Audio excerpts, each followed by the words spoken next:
আসসালামু আলাইকুম রহমতুল্লাহ।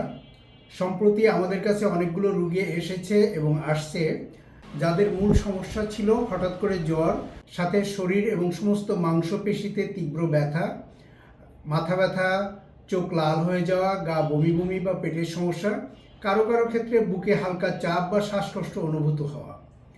এই রুগীগুলো আমাদের কাছে যখন এসেছে আমরা তাদের লক্ষণ নিয়ে তাদেরকে যে ওষুধ দিয়েছি সেই ওষুধে তারা 2, 3, 4 দিনের মধ্যে আল্লাহর রহমতে একদম সুস্থ হয়ে গেছে।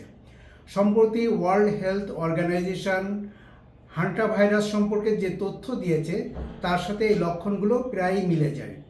যদিও আমরা ওই সমস্ত রুগীদের পরীক্ষা করে দেখি নাই তাদের মধ্যে হান্টা ভাইরাস আছে কি না, বাট তাদের লক্ষণ সমষ্টি বলে যে তাদের হান্টা ভাইরাসের সাথে তাদের লক্ষণ সমষ্টি পুরো মিল আছে। তো এই ধরনের লক্ষণ যদি কারোর মধ্যে দেখা দেয় তাহলে সে দেরি না করে দ্রুত হোমিওপ্যাথিক চিকিৎসা নিতে পারেন।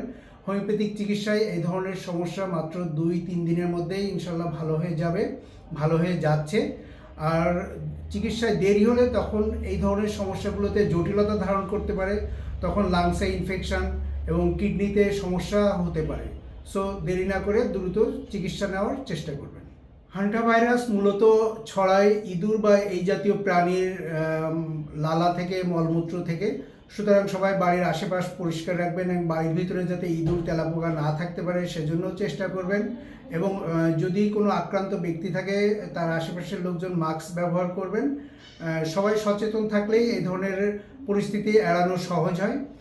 সুতরাং এই সম্পর্কে ভয় বা উদ্বিগ্ন না হয়, বরঞ্চ সবাই আমরা সতর্ক থাকি যাতে এই ধরনের সমস্যা থেকে আমরা নিরাপদ থাকতে পারি। সবাই ভালো থাকবেন, সুস্থ থাকবেন।